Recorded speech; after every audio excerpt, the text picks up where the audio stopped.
উসমান হাদি হত্যার পিছনে হাদির পরিবার দায়ী, ফয়সাল এবং মির্জা আব্বাস নির্দোষ প্রমাণিত হয়। হাদির ভাইয়ের পক্ষ থেকে এ ঘটনা ঘটিয়েছে কিনা এবং প্রয়োজনে তারা যমুনা ঘেরাও করবেন। এদিকে এবার উসমান হাদির ঘটনায় হাদির মা, ভাই, বউ সবাই একসাথে ফেসে যায়। ফয়সাল এবং মির্জা আব্বাস নির্দোষ প্রমাণিত হয় আদালতের মধ্যে আজকে। যাকে নির্মমভাবে পৃথিবী থেকে সরিয়ে দেওয়া হয়েছিল, সেই হত্যাকাণ্ডের মূল কারিগর শুটার ফয়সাল করিম মাসুদ এতদিন লাপাত্তা থাকার পর কিন্তু অপরাধী যতই চতুর হোক, সত্য লুকোতে গিয়ে সে এমন এক ভুল করে বসেছে যে আমাদের ইনভেস্টিগেটিভ টিমের চোখ এড়ায়। আমার 190টা অভিযোগ আছে ডক্টর ইউনূসের বিরুদ্ধে। ডক্টর ইউনূস এয়ারপোর্ট পার হতে পারবেন না এবং অন্যান্য যারা আছে এরা খুব অপমান অপদস্থের শিকার। ক্ষমতা মাত্র 26-27 দিন দূরে, কিন্তু ইউনূস সরকার এবং তাকে যারা ক্ষমতায় বসিয়েছে তারা এত সহজে ক্ষমতা কাউকে দিয়ে দেবে সেটা ভাববারও তো কোনো কারণ নাই। আচ্ছা কি, ইউনূস সরকার যে কত কিছুর বিনিময়ে ক্ষমতা এসেছে তা তো আপনারা বুঝতেই পারছেন। যেখানে মির্জা আব্বাস বড় বড় মিছিল আর অর্থ খরচ করে নিজের আধিপত্য বজায় রাখতে চাইছেন, সেখানে পাটোয়ারি হারছেন ওসমান হাদির দেখানো পথে। এই উসমান হাদি এক পবিত্র পরিবার থেকে এসেছে। তার বাবা ছিল একজন বড় আলেম, তিনি ইন্তেকাল করেছেন। তার ভাই একজন বড় আলেম, যিনি তার জানাজার নামাজে ইমামতি করলেন। তার একটা সন্তান আছে, তার একটা স্ত্রী আছে। তার স্ত্রীটা দেখেন। চারদিকে এখন উসমান হাদির পরিবার নিয়ে কথা হচ্ছে। এদিকে উসমান হাদির ভাইয়ের অনেক তথ্য প্রকাশ হয়, উসমান হাদির ভাইও বিপদে পড়ে। উসমান হাদির মামলার কেন বিচার হচ্ছে না, এইটা নিয়ে দেশের জনগণ এখনো রাজপথে উত্তাল পরিবেশ করে, সবাই প্রতিবাদ করে। এদিকে আজকে নতুন তথ্য প্রকাশ হয় মির্জা আব্বাস, ফয়সাল এদের নিয়ে কিন্তু আদালতেও একটা রায় হয়। আপনারা সম্পূর্ণ ভিডিও দেখবেন উসমান হাদি মামলায় উসমান হাদির পরিবারকে নিয়ে কি কথা হচ্ছে, অন্যদিকে তার ভাইয়ের কার্যক্রম বা হাদির মামলায় আরও যে অনেক নাম আসে সেই সবও দেখতে পারবেন। আসুন আমরা কথা বাড়াবো না, আমরা সরাসরি ভিডিওর মূল আলোচনায় চলে যাব। এরই মতো কয়েকটা ইম্পর্টেন্ট ক্লিপ দেখাবো, যে এই ক্লিপগুলো দেখলে এই উসমান হাদি মামলার বিষয়ে সবকিছু পরিষ্কার হতে পারবেন। হাদির ভাইয়ের পক্ষ থেকে শাহবাগে বলা হয় যে কোনো এজেন্সি এ ঘটনা ঘটিয়েছে কিনা এবং প্রয়োজনে তারা যমুনা ঘেরাও করবেন। যমুনা ঘেরাও করেও কাজ না হলে প্রয়োজনে তারা লং মার্চ টু ক্যান্টনমেন্ট ডাকবেন, কারণ তারা জানতে চান যে ক্যান্টনমেন্ট থেকে কাউকে নির্দেশনা দেওয়া হয়েছে কিনা, কাউকে হাদির হত্যাকারীদেরকে সেখানে লুকিয়ে রাখা হয়েছে কিনা, হাদির হত্যাকারীদের তাদের মাধ্যমে পালিয়ে যেতে দেওয়া হয়েছে কিনা। বাংলাদেশে দুর্বৃত্তের গুলিতে নিহত ওসমান হাদির বড় ভাই ওমর বিন হাদিকে সরকার সকলকে বিস্মিত করে, সকল পক্ষকে বিস্মিত করে যুক্তরাজ্যের বার্মিংহামে বাংলাদেশের সহকারী হাইকমিশনে দ্বিতীয় সচিব পদে নিয়োগ দিয়েছে। শুক্রবারে এমন একটা প্রজ্ঞাপন সামাজিক যোগাযোগ মাধ্যমে চলে আসে, যেখানে দেখা যায় যে 2024 সালের জুলাই গণ অভ্যুত্থানের অন্যতম মুখ এবং ইনকিলাব মঞ্চের আহ্বায়ক শহীদ শরীফ ওসমান বিন হাদির বড় ভাই ওমর বিন হাদিকে জনস্বার্থে 3 বছরের জন্য এই বার্মিংহাম সহকারী হাইকমিশনের সেকেন্ড সেক্রেটারি পদে নিয়োগ দেওয়া হলো চুক্তিভিত্তিক, এবং সেখানে উল্লেখ করা হয়েছে নিয়োগকালীন সময়ে তিনি অন্য কোনো পেশা, ব্যবসা কিংবা সরকারি, আধা সরকারি, বেসরকারি কোনো প্রতিষ্ঠান বা সংগঠনের সঙ্গে কর্মসম্পর্ক রাখতে পারবেন না। নিয়োগ সংক্রান্ত অন্যান্য শর্তাবলী সংশ্লিষ্ট চুক্তিপত্রের মাধ্যমে নির্ধারিত হবে। জনস্বার্থে এই আদেশ জারি করা হয়েছে। মানে ওসমান হাদির বড় ভাই ওমর বিন হাদি কি পেশায় ছিলেন, আদৌ কোনো চাকরি বাকরি কিছু করতেন কিনা জানা যায় না, তবে সামাজিক যোগাযোগ মাধ্যমে এখন এসব ছবি বেরিয়ে এসেছে যে তিনিও জগন্নাথ বিশ্ববিদ্যালয়ে ছাত্রলীগের রাজনীতির সঙ্গে জড়িত ছিলেন। ছাত্রলীগের বিভিন্ন মিছিলে তার ছবি সামাজিক যোগাযোগ মাধ্যমে এখন দেখা যাচ্ছে। তবে ওমর বিন হাদি, ওসমান হাদির মৃত্যুর পর ইনকিলাব মঞ্চের যে লাগাতার আন্দোলন চলছে শাহবাগে এবং সারা বাংলাদেশ জুড়ে বিভিন্ন ক্যাম্পাসে এবং রাজপথে, সেই আন্দোলনের একজন প্রধান মুখ হিসেবে তিনি সামনে এসেছেন। ওসমান হাদির বড় ভাই ওমর হাদি এবং বড় বোন মাসুমা হাদি, এই দুজনই কথা বলছিলেন পরিবারের পক্ষ থেকে। ওসমান হাদি গুলিবিদ্ধ হওয়ার পর থেকেই ওসমান হাদির বড় বোন মাসুমা হাদি যেমন সংবাদ মাধ্যমের সামনে তার প্রতিক্রিয়ায়, ভাই যখন মৃত্যুর সঙ্গে লড়ছেন তখনই তিনি বলেছিলেন যে ভাইয়ের শত্রুর কোনো শেষ নাই। তার ভাইকে আওয়ামী লীগ যেমন আক্রমণ করে থাকতে পারে, তেমনি আক্রমণ করে থাকতে পারে ভারত, কারণ তার ভাই ভারতের আধিপত্যবাদ বিরোধী ছিলেন। আর তিনি বলেছেন যে জিয়াউর রহমানকেও বিএনপি বাঁচতে দেয় নাই, কাজেই মির্জা আব্বাসও তার নির্বাচনী এলাকা ঢাকা ৮-এর প্রতিদ্বন্দ্বী হিসেবে ওসমান হাদিকে হত্যা করার চেষ্টা চালিয়ে থাকতে পারে এবং তারপর ওসমান হাদির নিহত হন। ওসমান হাদির দলের পক্ষ থেকে তিনি গুলিবিদ্ধ হওয়ার দিনই তাকে হাসপাতালে বিএনপি নেতা মির্জা আব্বাস দেখতে গেলে মির্জা আব্বাসের সঙ্গে একরকমের দুর্ব্যবহার করা হয়, তার আসার ঘটনাকে প্রতিবাদ জানানো হয় তীব্র স্বরে, এবং সেখানে ওসমান হাদির ঘনিষ্ঠ সহচর যারা তারা স্লোগানও দেন এসব কথা বলে যে মির্জা আব্বাসই ওসমান হাদির হত্যাকাণ্ড ঘটিয়ে থাকতে পারেন।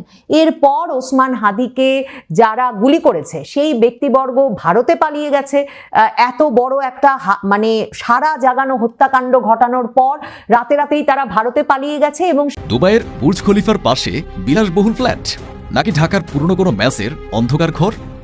ফেসবুক লাইভে এসে দেশ থেকে নাটক সাজালেও ব্যাকগ্রাউন্ডের একটি মাত্র শব্দ, হ্যাঁ মাত্র একটি শব্দই ধূলিসাৎ করে দিল খুনি ফয়সালের সাজানো সব নাটক।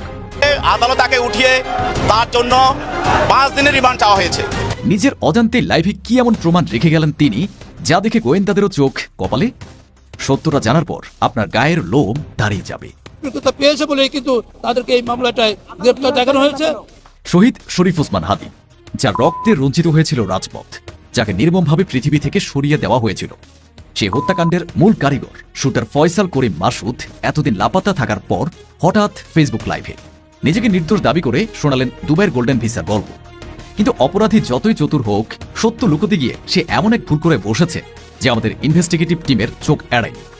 ফয়সালের 10 মিনিটের সেই লাইভ ভিডিওটির ফরেন্সিক অডিও বিশ্লেষণ করে আমরা যা পেয়েছি তা দেখার জন্য হয়তো আপনিও প্রস্তুত নন। লাইভে ফয়সাল বারবার দাবি করেছেন তিনি এখন দুবাই গোল্ডেন ভিসা নিয়ে আয়েশি জীবন কাটাচ্ছেন। কিন্তু দর্শক, একটু লজিক খাটান। দুবাই পৃথিবীর অন্যতম শান্ত শহর, যেখানে অকারণে হর্ন বাজানো কঠিন অপরাধ। কিন্তু ফয়সালের ভিডিওটি হেডফোন লাগিয়ে একবার শুনুন। তার কথার ফাঁকে ফাঁকে স্পষ্ট শোনা যাচ্ছে রিকশার সেই চিরচেনা টুংটাং বেলের শব্দ, শোনা যাচ্ছে ঢাকার লক্কর ছক্কর বাসের কর্কশ হর্ন। মরুভূমির দেশ দুবাইতে কি ঢাকার রিকশা চলে, নাকি দুবাইয়ের রাস্তায় ঢাকার লোকাল বাস জ্যাম বাঁধায়? এখানে শেষ নয়, ভিডিওর ব্যাকগ্রাউন্ডে খুব নিচু স্বরে বাজছিল একটি বাংলা গান।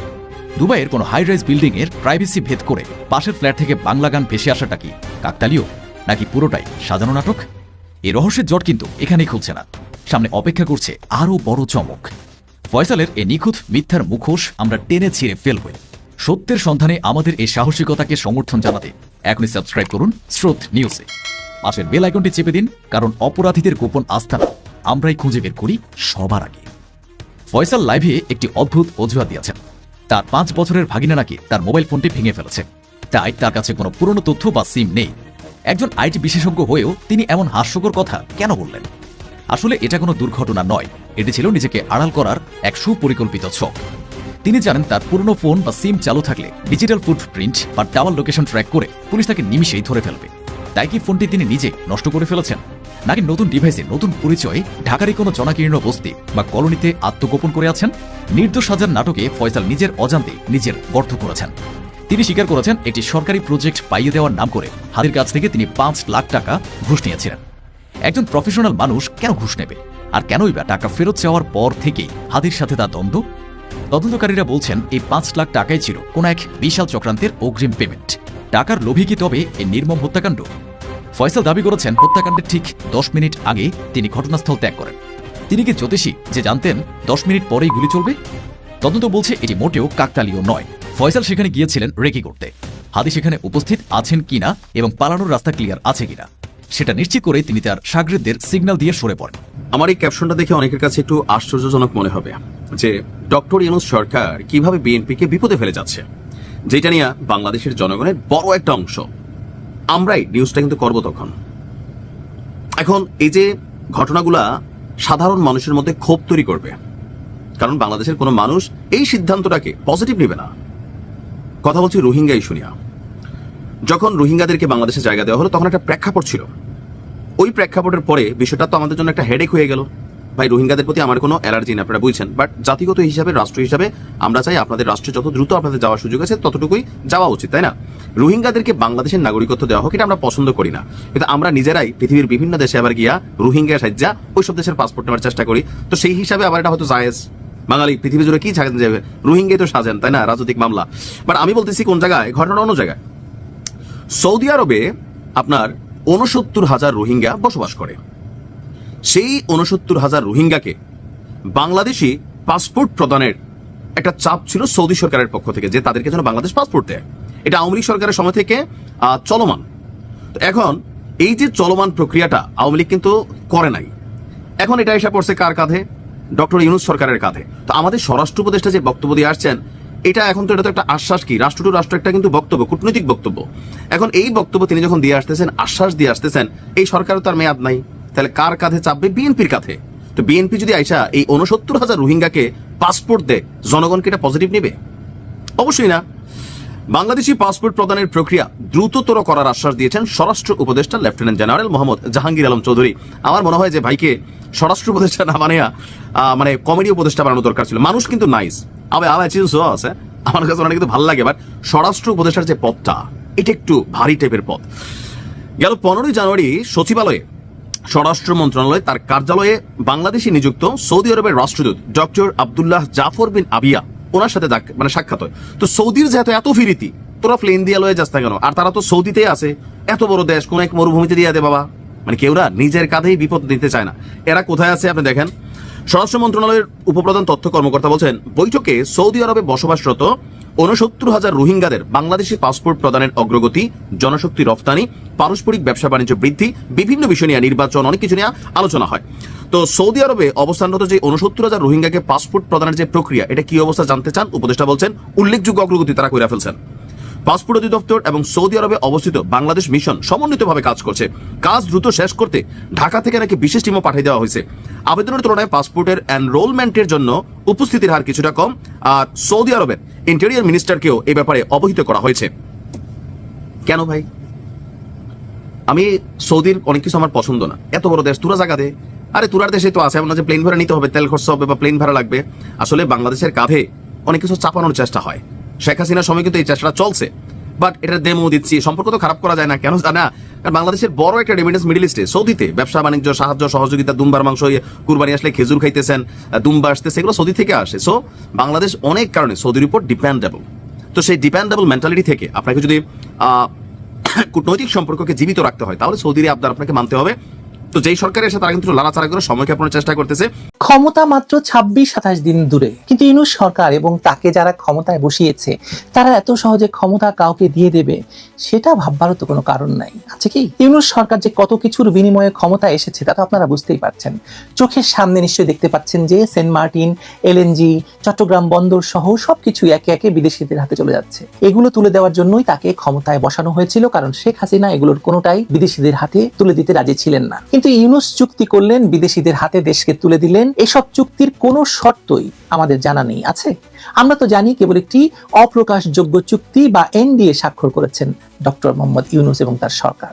এখন যদি ইউনূস ক্ষমতায় না থাকেন, ইউনূসের পরে যেই ক্ষমতায় বসুক না কেন, তার কাছ থেকে তো প্রতিশ্রুতি আদায় করতে হবে বিদেশি পক্ষগুলো, তাই না? আর এ কারণেই প্রতিদিন বিদেশিরা একবার দেখা করছেন বিএনপি চেয়ারম্যান তারেক রহমানের সঙ্গে, আরেকবার জামায়াতের আমির ডাক্তার শফিকুর রহমানের সঙ্গে। দুপক্ষই বিদেশিদের যে কোনো দাবিতে আমি রাজি, আমি রাজি, হ্যাঁ ভোট দিয়ে দিচ্ছেন। যদিও তারা জানেন না যে ইউনূস এ যাবৎ কার সঙ্গে কোন শর্তে কোন চুক্তি করেছেন। বোয়িং এর জন্য চুক্তি করেছেন, এয়ারবাসের জন্য চুক্তি করেছেন, আমেরিকাকে সোনাদিয়া বন্দর দিচ্ছেন, মাতার বাড়ি কাকে দিচ্ছেন, চট্টগ্রাম বন্দর কারা নিচ্ছে, মানে কার সঙ্গে কোন কোন চুক্তিতে কোন শর্তে সব চুক্তি হয়েছে কিচ্ছুই কেউ জানি না আমরা। তারেক রহমানও জানেন না, শফিকুর রহমানও জানেন না, কারণ চুক্তিগুলোর কোনোটাই প্রকাশিত হয়নি। কিন্তু ক্ষমতা মাত্র ২৭ দিন দূরে, তাই যে যার মতো বিদেশিদের কাছে দাসখত লিখে দিচ্ছেন, হ্যাঁ ভোট দিয়ে দিচ্ছেন এইসব চুক্তির পক্ষে বিদেশিদের কাছে।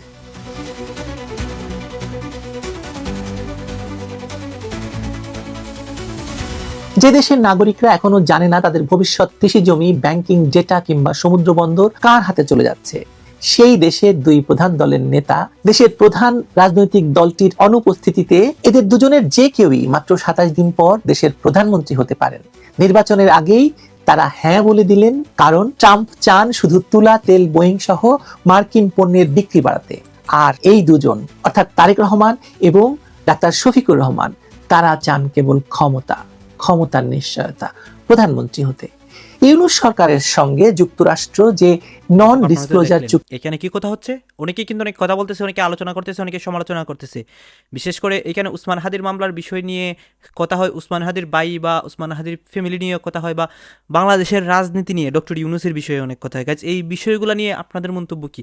আপনাদের মন্তব্যটা মানে আপনাদের গুরুত্বপূর্ণ মন্তব্যটা অবশ্যই আপনারা আমাদের কমেন্ট বক্সে লিখে যাবেন। আর হ্যাঁ, তখন আপনাদেরকে আমরা যা কিছু দেখিয়েছি সব কিছু আমরা সোশ্যাল মিডিয়া থেকে সংগ্রহ করেছি। এখানে আমাদের নিজস্ব কোনো মন্তব্য নেই বা আমাদের নিজস্ব কোনো সিদ্ধান্ত নেই। সর্বশেষ আপনাদের কাছে আমাদের একটা রিকোয়েস্ট থাকবে, আপনারা আমাদের চ্যানেলে নতুন দর্শক হয়ে থাকলে চ্যানেলটি সাবস্ক্রাইব করবেন এবং পাশে থাকা বেল বাটনটি বাজাবেন, যাতে করে নেক্সট ভিডিওটা সবার আগে আপনাদের কাছে পৌঁছে যায়। ধন্যবাদ।